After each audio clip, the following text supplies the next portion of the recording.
Chapter 15 The Trap. The mobs charged across the stone bridge with only one thought in mind: kill Game Night 999. In their haste to get across, many were pushed off the narrow walkway, falling into the waiting arms of the molten lava that surrounded the bridge and island. It made no difference, though. A handful of monsters killed by their own thirst for vengeance, as compared to the hundreds streaming out of the tunnel. The odds were still impossible. The defenders opened up with their bows, striking out at the monsters from a distance. Game Night's enchanted weapon was singing as the bow string reverberated with every shot, reverberating with the other bows stringing nearby, creating a sound like an orchestra warming up, every filament oscillating on a different note, both dissonant and harmonious at the same time. He fired a headshot at a zombie, then another one at a cave spider, then a skeleton, his hand not able to draw back the bow fast enough to hit all the targets before him. An arrow bounced off Game Knight's armor, a gift from a skeleton. Brushing it aside, he kept firing. Concentrate on the cave spiders, Shawnee yelled. The cave spider's poison was lethal, the only antidote being milk, something that none of them thought to bring to this battle. The smaller cousin of the standard Minecraft spider, they were ferocious in battle, typically found in dungeons underground. Now they led the charge across the stone bridge, their furry dark blue bodies scuttling across the ground on 8 short hairy legs. All the bowmen focused their shots on these beasts, firing arrow after arrow at the furry black terrors. In no time, all the spiders had become pincushions, feather spikes sticking out on their bodies. Then they popped into non-existence. Another arrow streaked over Game Knight's shoulder, striking the user behind him. Now aim for the skeletons, Shawnee yelled as the monsters came closer. Take out their archers. Some of the zombies were pushing forward, almost within reach of the defenders. Their bows would offer little defense against the green monsters when they were close. Drawing his sword, Game Knight charged forward. For Minecraft! He yelled, the battle cry resonating off the stone walls of the cavern. Reaching for the first zombie, Game Knight struck out at his head, killing him in 3 blows. He then turned and sliced at his neighbours, but some of the zombies were trying to get around him, encircling him with their extended green arms. Suddenly there were users at his shoulders, Disco 42 on his right and Paul Sear Sr. on his left, each with an enchanted diamond sword in their hands. Then Zephyrs came forward, adding to their numbers. Their blades were shimmering cobalt blurs as they came down on their opponents, cleaving zombie bodies into non-existence. But the mass of attackers was too much for the 4 defenders to stand their ground. We have to pull back, Paul Sear Sr. yelled. No, fight like in Wing Commander, Game Knight said as he slashed at a gold-armored zombie. Hit and run, come on, follow me. Game Knight then ran to the left, the 3 users following. They streaked across the battlefield, striking out at all targets of opportunity as they passed. Not killing the zombies, but just doing damage as they streaked by.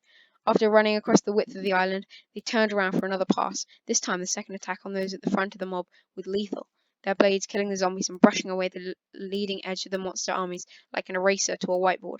Still, the mobs pushed forward. Now regular spiders were pushing their way to the front, while the slower bouncing slimes were just starting to make their way across the rocky bridge. This isn't working, Disco 42 said. We have to get off this island. Not yet, Game Knight yelled, slashing at a spider, the furry beast managing to land a blow before disappearing. We have to get all of them on the island, so that we can spring the trap. Then we need to pull back, to make room for them, Zephyr said, slashing at a nearby skeleton, changing the creature into a pile of bones after 2 swings of his shining blade. Move back to the other bridge. Right, Game Knight agreed. Disengaging from the battlefront, he moved back to their archers, Shawnee at the front. Pull back to the other bridge, he said to his friend. Have swordsmen go to the front and protect the retreat. Archers to the other side of the lava. Get ready with the redstone, Shawnee nodded and gave the commands. Half of the archers quickly fired across the bridge, as the other half drew their blades and charged forward.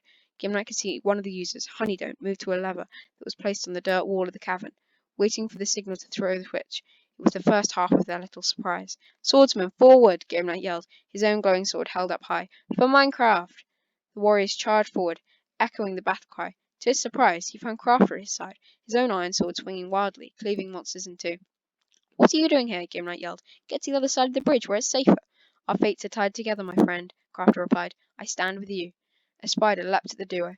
Their swords rang together as they simultaneously attacked the furry beast. Sprinting across the battlefield, Crafter and Game Knight were a whirlwind of death, spinning between monsters, one of them attacking while the other defended. It was like watching a graceful ballet, except, of course, for the massive claws and fangs that were reaching out at them, looking to rend flesh from bone. As they made their second pass, Game Knight noticed that most of the monsters were on the island now, except for the creepers, who were staying back, all of them clumped on the bridge at the other side of the cavern, the Endermen still in the mouth of the tunnel. Game Knight could feel all of the monsters' anger and hatred, their thirst for his death somehow resonating within his mind. It was a terrible feeling having all of that malice focused on him, but he had to shove it aside and throw up some kind of barrier or he would be overwhelmed. Pushing back his fear, no, his terror, he sought out his friend, Shawnee, and found him on the right flank, sword flashing through slimes, cutting them in half, then chopping at the smaller green bouncing blobs. Moving to his side, Game Knight pointed at the creepers and then gestured at the monsters. It's time, he yelled to his friend. Shawnee nodded, then turned to Honeydon't, ready to give the switch, the blocky hand already on the switch. Before Honeydon't could move, an Enderman appeared at his side, reaching out with his long black arms and took the block of dirt which on the lever was placed. The switch fell to the ground along with the redstone that was placed behind it. It floated momentarily on the stone and then fell into the lava. The lever was gone. Another Enderman appeared to take more dirt blocks, its maniacal chuckle driving spikes of fear into those nearby, then disappearing in a cloud of purple particles, more redstone floating on the ground. The redstone! Honeydon't yelled to Shawnee, his British voice still sounding humorous, even at this moment. It's destroyed! Shawnee ran across the bridge, pushing through the defending archers on the narrow ledge, and stood next to Honeydon't. The redstone circuit was completely destroyed. Does anyone have any levers? Shawnee yelled. No one did. We have to close off the monster's escape. Destroy the far bridge, Shawnee said, fear in his voice, or they'll escape. They all knew if the monsters escaped then, this battle was for nothing, and would have to replay it again, somewhere else on the server. That is, if they even survive this battle at all. Running back onto the island, Shawnee called to his friend. Disengaging from the battle, Crafter and Game Knight came near, their armor scratched and dented from the blows they'd received. The redstone trigger for the far bridge is ruined, Shawnee explained. We can't destroy their escape route. The monsters will be able to get away when we trigger the trap. The plan's a failure. Lowering his gaze, Shawnee looked to the ground in defeat, an arrow striking overhead, just barely missing his helmet. Game Knight glanced at the far bridge, then surveyed the battlefield, the rocky island littered with the armor and weapons of the fallen. The monsters were pushing forward, driving their swordsmen back to their side of the island. Their users were shooting from the narrow ledge, firing arrows as fast as they could, slowly reducing the mob army, but there were so many monsters and so few defenders that it looked as if they had little chance. Without destroying the bridge, the plan will never work, Gimlet said solemnly. You should retreat, take the tunnels out to the back of the cavern and run. The taste of defeat sat bitter in his mouth. They'd lost. He'd lost. This world of Minecraft would be destroyed, and these mobs would get close to the source, closer to his family, his little sister. What had he done? If only more had come. If only he hadn't been such a jerk to all those players. Maybe. And then the sound of Erebus's chilling laugh resonated throughout the chamber. Turning, Gimlet stared across the cavern and locked eyes with the dark red Enderman. The Mob King was actually smiling somehow, with an eerie, toothy grin, like a snake about to strike. Then Erebus laughed again, as all hope left Game Night 999.